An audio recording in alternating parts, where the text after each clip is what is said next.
from the Joy News Center.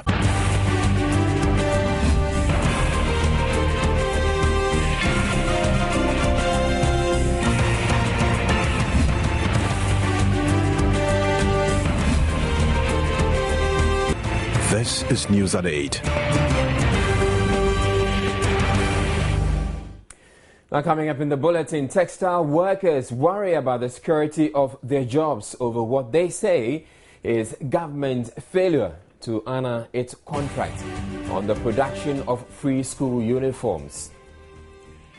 President Mahama promises to soon release reports on alleged malfeasance at Jeddah now that his advisors have furnished him with how government should proceed. NPP Youth Wing appeals to Supreme Court justices on election petition to pardon the party's members due to appear for contemptuous remarks, but prevails on them not to ignore other equally disturbing comments attributed to the president. Victims of recent market fires to receive government assistance from tomorrow. In international news, Zimbabwean President Robert Mugabe asked those who don't like his re-election to go and commit suicide. We also have business, sports and showbiz coming up in the next 60 minutes.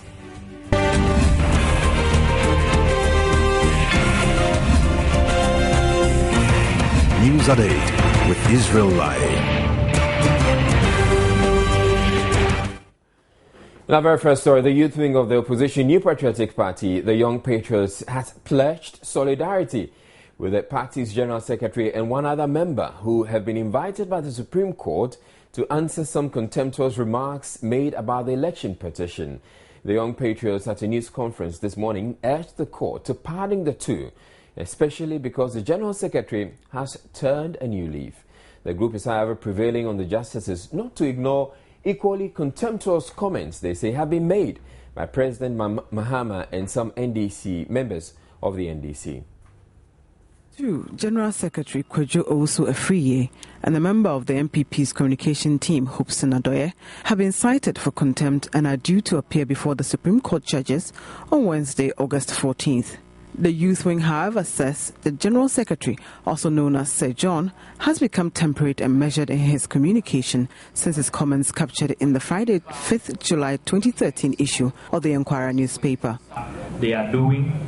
We have no qualms with their citing of Sir John or Hobson Adoye for contempt.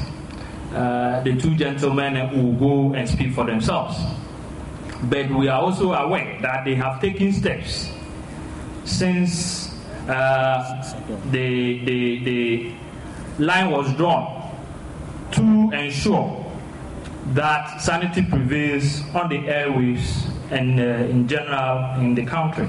Per the General Secretary's actions, his demeanor, he issued a directive to all party members, communicators, and to the media.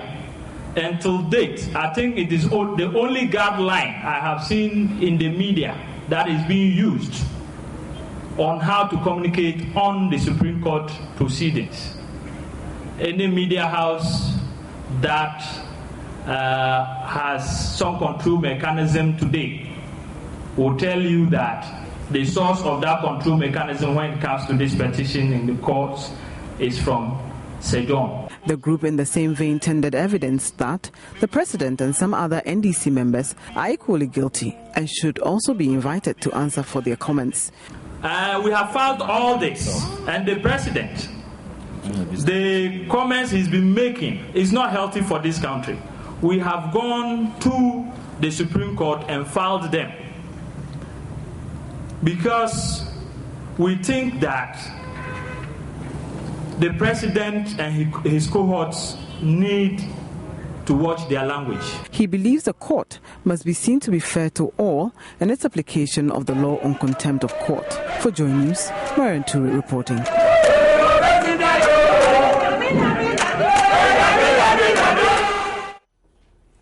Former Attorney General Martin Amidu has dragged government to court over unpaid ex gratia due him.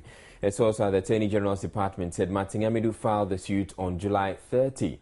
The suit, according to the former AG, is praying the court to compel government to pay all monies due him. According to the informant, Martin Amidu is unhappy that his ex-gracious salary arrears as well as rent during the last few months of his tenure in office have still not been paid. Martin Amidu was relieved of his post as Attorney General and Minister of Justice in January 2012 in the wake of the Wayome scandal. A statement from the then Chief of Staff said Martin Amidu was sacked for alleged misconduct. He had previously held the position of Interior Minister under the same Mills government. The case is expected to be called when the court return from legal vacation. Some 7,300 traders who lost property and wares in recent market fires recorded around the country will each receive 275 Ghana cedis as compensation from government to help them restart their businesses. Addressing the beneficiaries at the ceremony to announce the gesture, Minister for Gender, Children and Social Protection, Nana Oyeletha, says her ministry will also facilitate the design and implementation of appropriate strategies, policies and programs to address the challenges market women face. Through the Ministry of Finance, made available a total of 5 million cedis to support the traders. 3 million of the amount is to be used for reconstruction of affected markets, whilst the remaining 2 million goes to the affected traders. A total of 7,381 beneficiaries drawn from Dagbuglushi, Makola number 1 and 2, Kantamanto, and Kumasi Central Markets will share the amount. Some of the traders Joy News spoke to say, though the money is inadequate, they remain grateful. Oh, aban wayade pa ni pa domi na wetimi eji ni jem a kire yen so yo batan pa odwen ye ho nti e de ani age ho pa ye ka kire ne so onkoso anya ne a echensa na ya sase no so omonhwe ye kantamantofo no na yen sanka ya sase ne entimi ye adwuma wo ho na yen sanko ya no ti esra na de de ma no inte scanning doors bet ndo de amaye no nyame be hira so yetumi de aye adwuma na adwuma na koso. Minister for Gender, Children and Social Protection, Nana Oyeletha, says the intervention is a first. This government assistance to traders is a social intervention targeted at persons affected by the recent market fires. While the government of Ghana cannot refund all that you have lost, this intervention is to empathize with you and alleviate your plight. We undertook this exercise as a ministry because it falls under our mandate of social protection. This calls for empowering the vulnerable, supporting the vulnerable, excluded, and aged, and persons with disability. The check of 2 million was presented to Stanbic Bank, which is expected to start the disbursement tomorrow.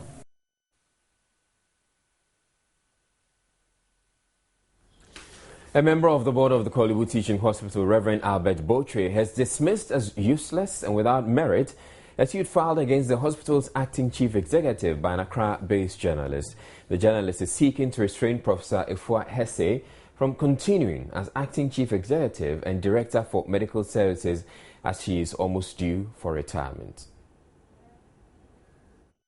It was also stated in the writ that since January 2013, Professor Hesse has doubled as the acting CEO and substantive director of medical affairs of the hospital.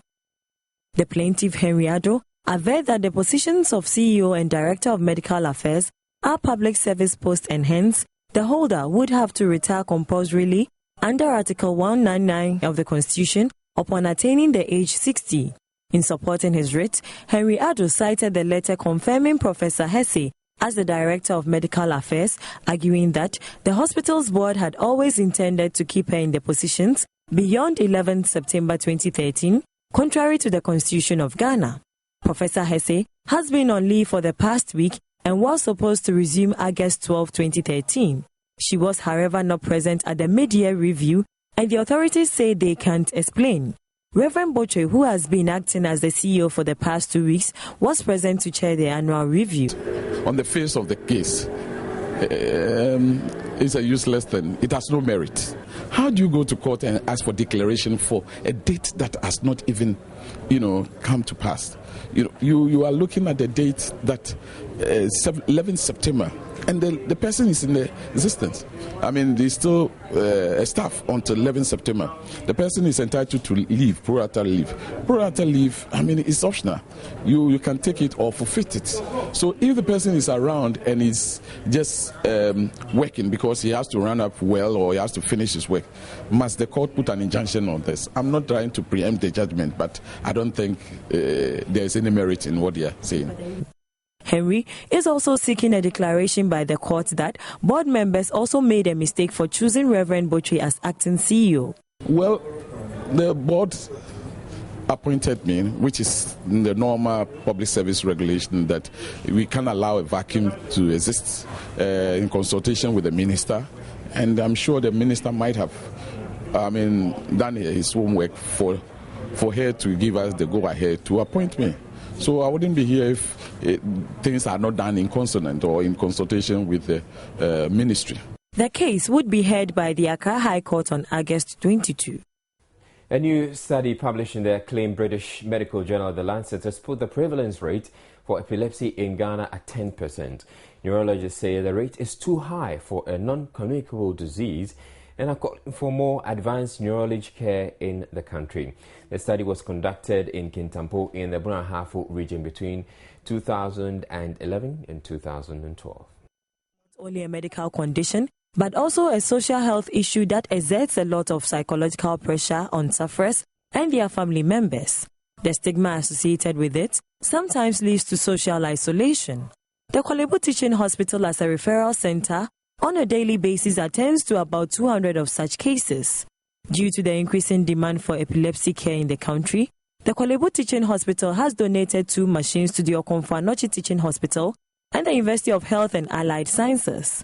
The donation, the authorities say, would help in the advancement of neurological care. It can take you about 5 minutes to read one EEG and make a diagnosis of epilepsy or not. Puts a big load on our activities, considering that we have such high patient numbers to see. So with these machines and the fact that Okomfo Anokye also has a neurologist and we get referrals coming from Okomfo Anokye as well, it's in the right direction that they're able to do their own EEGs and then reduce the number of referrals that come in here. Representatives from the 2 beneficiary institutions were grateful for the gesture and promised to keep the machines in good working order. We're taking a break. There's more news coming up. Don't go away.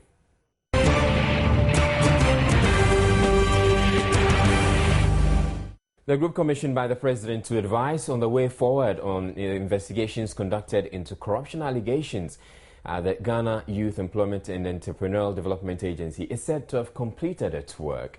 President John Mahama, who announced this during an interaction with members of civil society, says government will soon take action.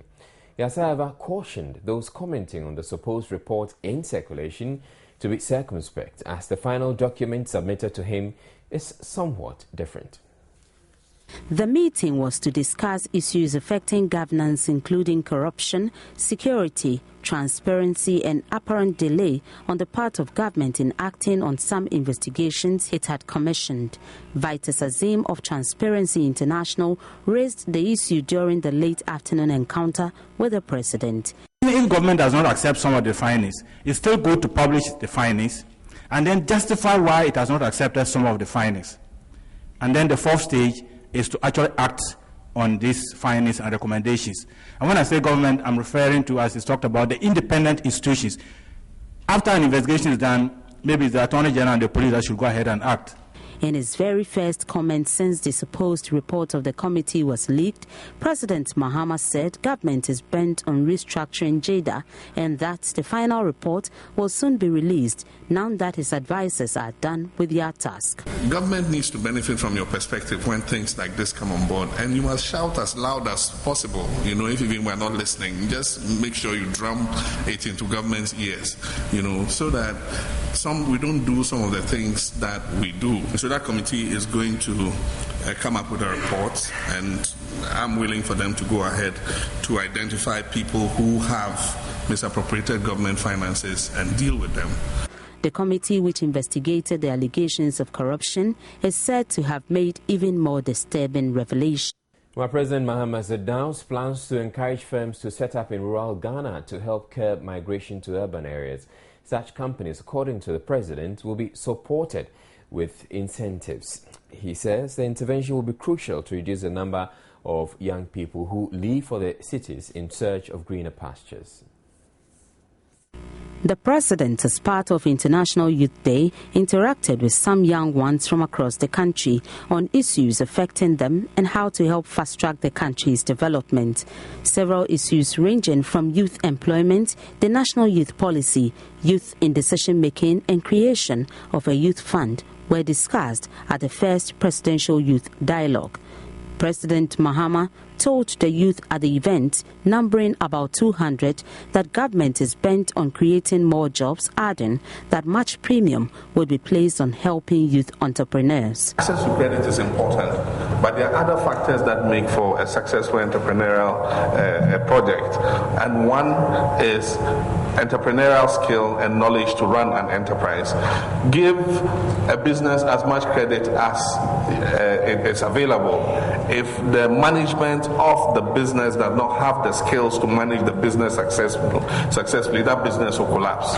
President Mahama also supported calls for a review of the educational curricula to adequately prepare the youth for the job market. The job and enterprise centers are going to be established in all the regions, and they're going to be an opportunity for young people to go and register and put in their data into a database and have the opportunity to match that data that they put in with what is available on the job market.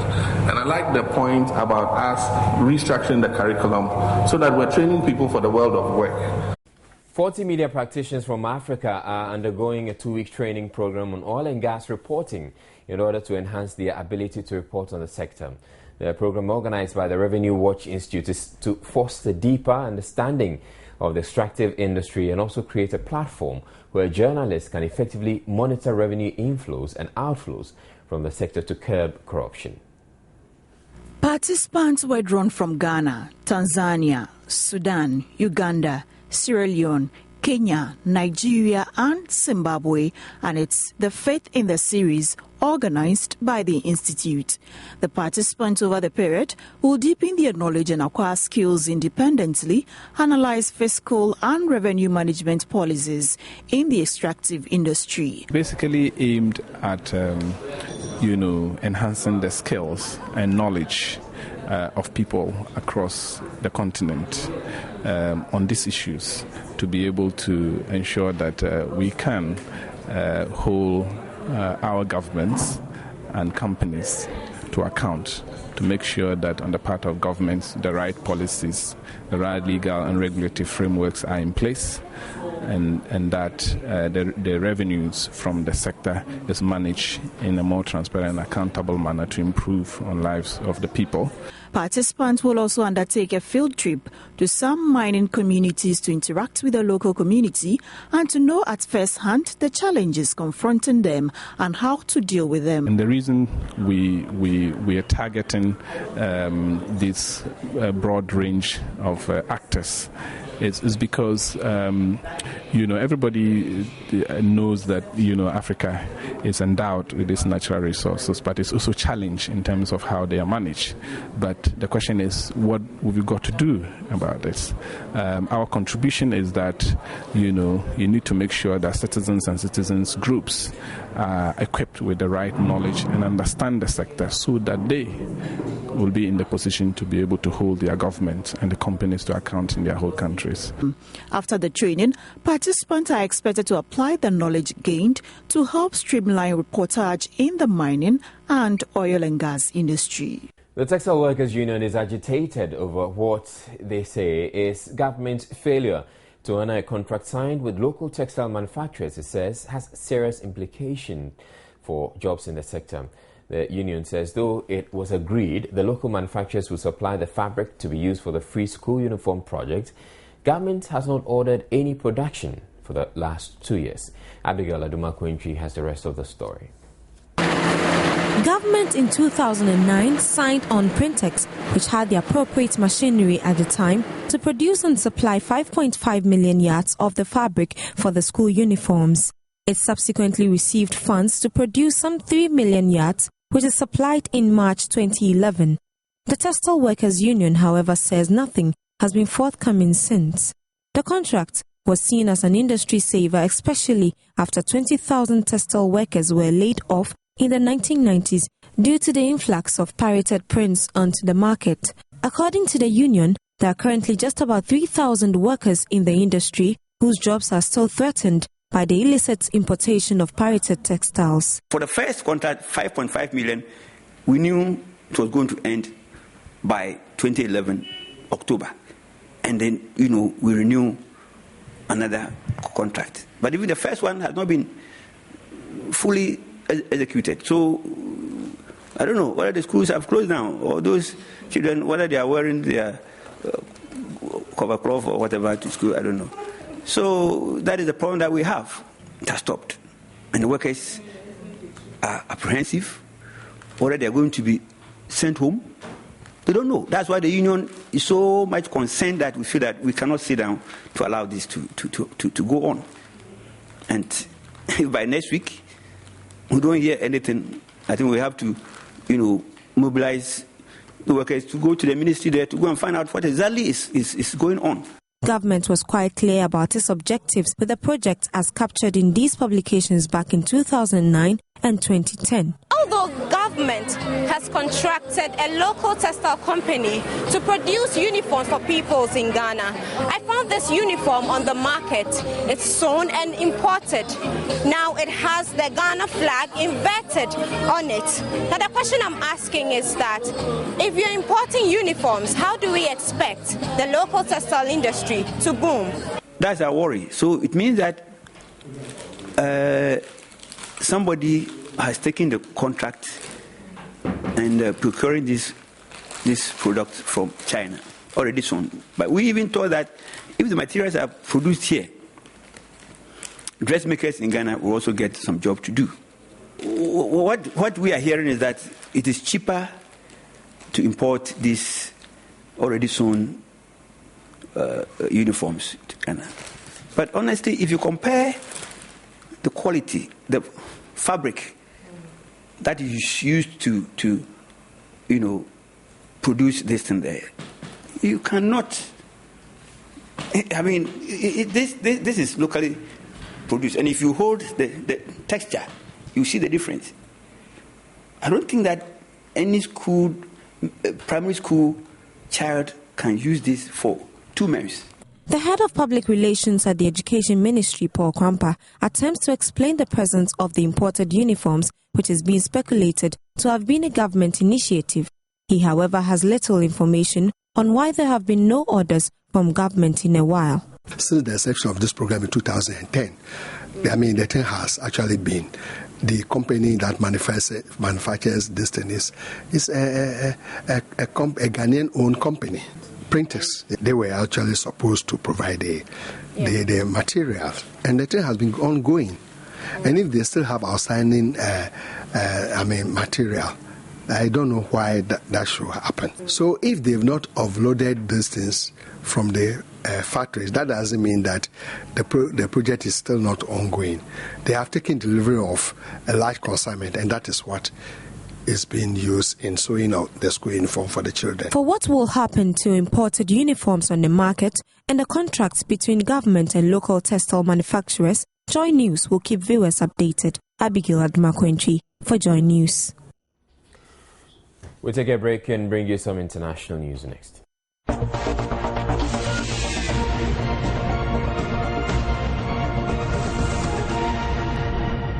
Time for the very latest in the world of sports. Let's talk about the Black Stars because Coach Kwesi Appiah's 21-man squad for Wednesday's friendly against Turkey has been slashed by 2 after Albert Adoma and Emmanuel Banahene withdrew from the squad. Newly called striker Emmanuel Osei Banahene is unavailable following a fresh injury setback.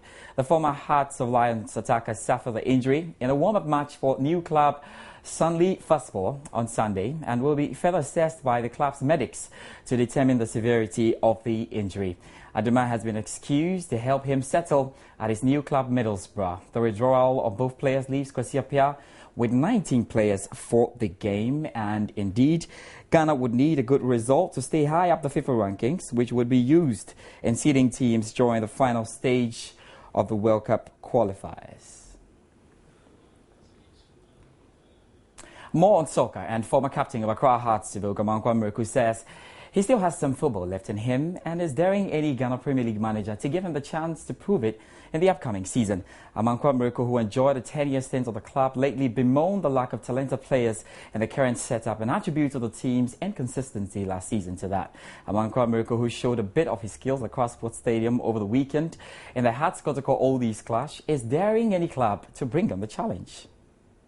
Yeah, definitely. I had some few interviews and I was just telling the presenters, you know what, Amankwah Miracle, the name, it's an inspired name, you understand me, in terms of play, you understand me. And so I would like to, if I want to set a challenge, I'll just go to any club of my choice, you understand me, and the coach will see me as one of the justified players and see if my performance cannot meet his demand. It's not something that I'll go to a club for justification and I'll not be selected. No. So in effect, yes, I'm a disciplined guy, and that is one thing. You understand me? Yeah, and I'm not a player that cannot endure training. You understand me? Yes. So I think a disciplined player who can train, you understand me, can endure training. Definitely you can play.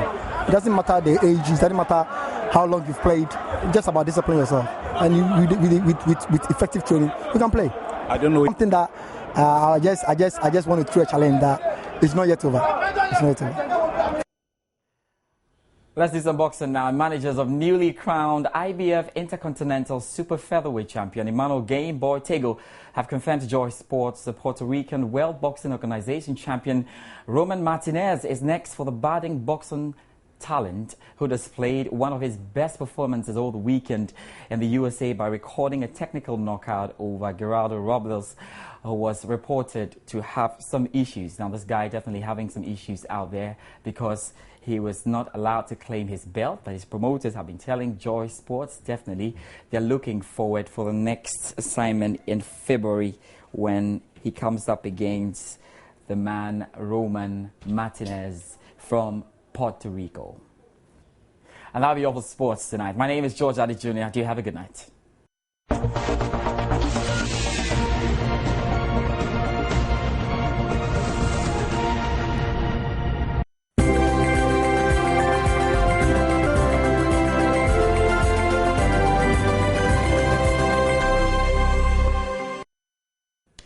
Good evening and welcome to the Business Report with me, Kwesi Asare.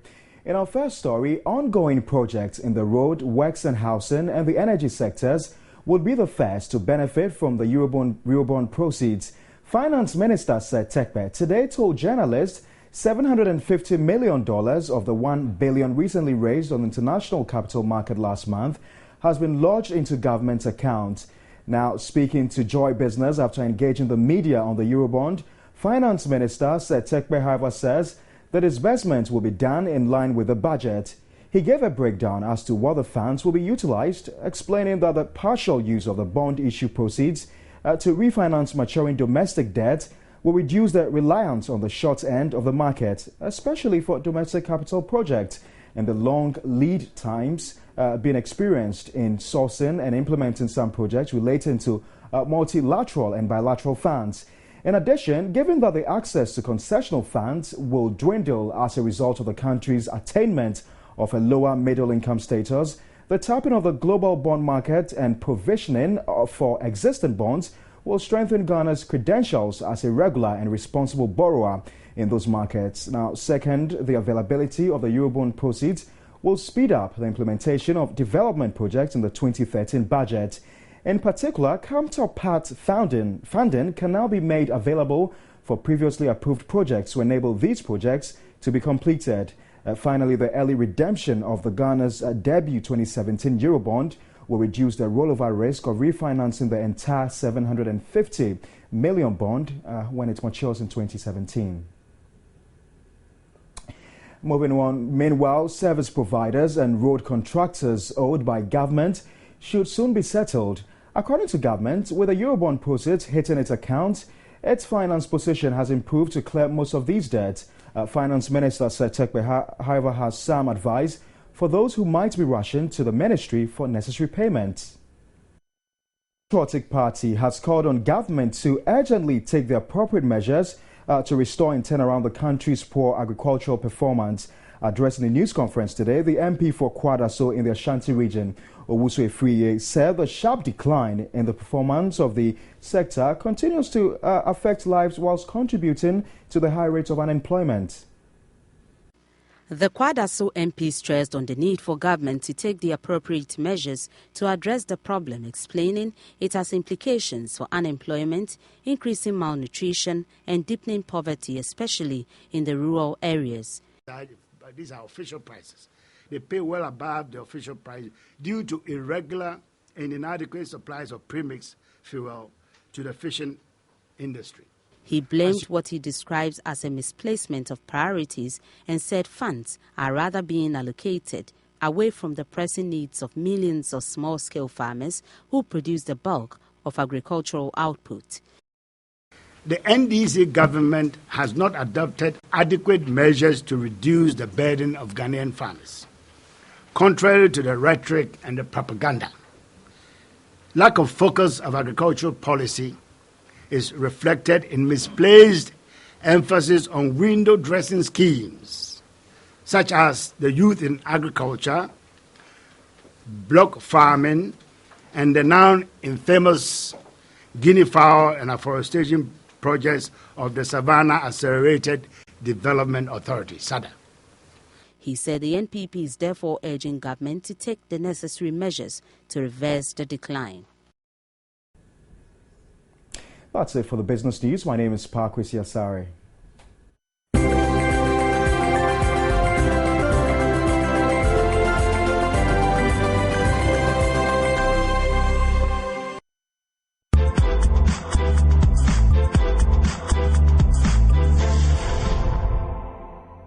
After shaking it down to its core last week, Adom TV and mobile service provider Tigo continued their non-stop party here in Accra, thrilling the people of Gamashi as they commemorated their annual Homowo Festival. The fun-filled show, which set the tone for the commemoration of the annual Homowo Festival, was hosted at the open-air theatre of the Mancha Agbona on Saturday. Patrons were charged as they were subjected to pulsating performances from the Zonto King himself, Gas Miller.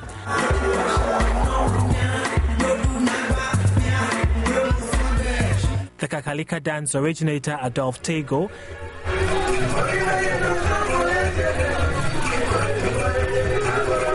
the sensational Ifunuba singer, Cecilia Mafo,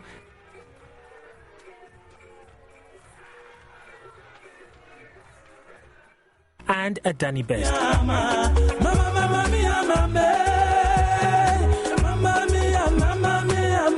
Not leaving the kids out, an Azonto competition was organized to enable them show off their familiarity with the dance and in return win some prizes.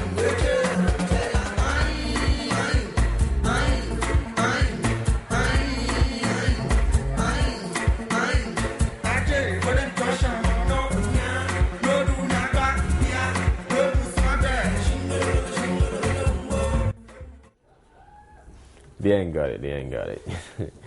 The recording of Channel O News live in Ghana at the Silver Star Terrace at the weekend attracted a pool of celebrities. And guess what happened? Ghanaian actress Jocelyn Duma, my very good friend, after being dared by Nigeria's generally walked in his boots, fell flat on stage. Ghanaians were honored as DSTV's Channel O invaded the country for the first live recording of O News Live in West Africa. The program, which was held at the Silver Star South Terrace on Sunday, attracted a pool of Ghanaian celebrities who expressed their excitement to join news.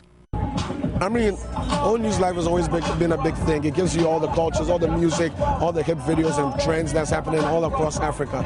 So if you're into that, if you're into the trends, the good music, the good videos, you definitely need to be in touch with Old News Live. And them coming to Ghana to highlight us and also what they do, I mean, it's beautiful. It's a big deal. A good opportunity for other places to learn of music from other places. And Ghana being the hub of some of the most, bubbling and popular music in Africa and the world right now, I think it's only right that I came here. Yeah. I'm going to be there. They're going to ask me questions. The musicians are going to play music. We're going to share our thoughts. We're just going to let Africa know that this is Ghana's time. We're taking over. Peace. O News Live is a celebrity entertainment show which brings viewers the latest in local and international celebrity news and gives them an opportunity to meet some of their favorite actors and artists. The show saw live performances of various Ghanaian acts, including 2013 BET Best African Act nominees R2Bs and South Africa's Finest, a.k.a. Remember how Ochiame Kwame and GH1's Amanda Gise made headlines after their great fall? Well, Ghana's sexiest celebrity, Jocelyn Duma, has joined the on-stage fall squad after being dared by Nigeria's Denrele to walk in his long boots.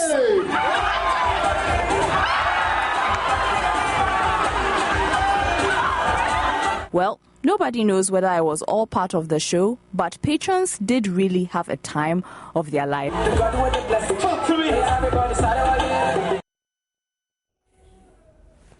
Well, still on the O News Live recording, Nigeria's TV presenter Denrele Edun, who was one of 3 MCs for the night, clearly made it obvious he had no idea who Ghanaian actress Leah Forson really is. After harassing her on stage, he made it worse by asking her, "What's your name?"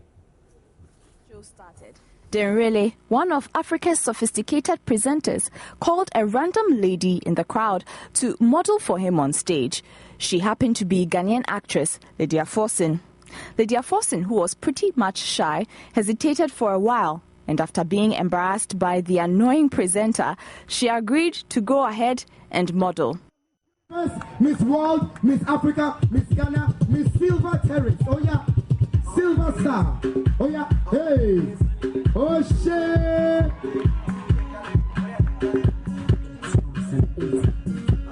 You're going to walk back home. Hey, all our ladies. Hey. As if that wasn't enough, Denrele asked her name. Lady. No, wait, you have to tell us your name. Because I want people to... Is it that Ghanaian actors and actresses are not that popular? Or perhaps they are all just overhyped, as it appears. But it could be the other way around. It could be that the MC didn't know so much. So that's it could be just an ignorant MC. That's it for Showbiz, by the way.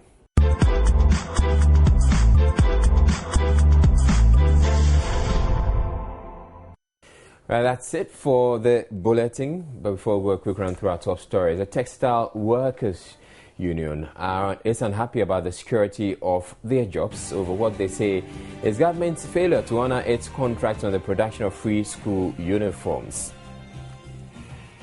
President Mahama has promised to soon release the report on alleged malfeasance at Jeddah now that his advisors have furnished him with how government should proceed.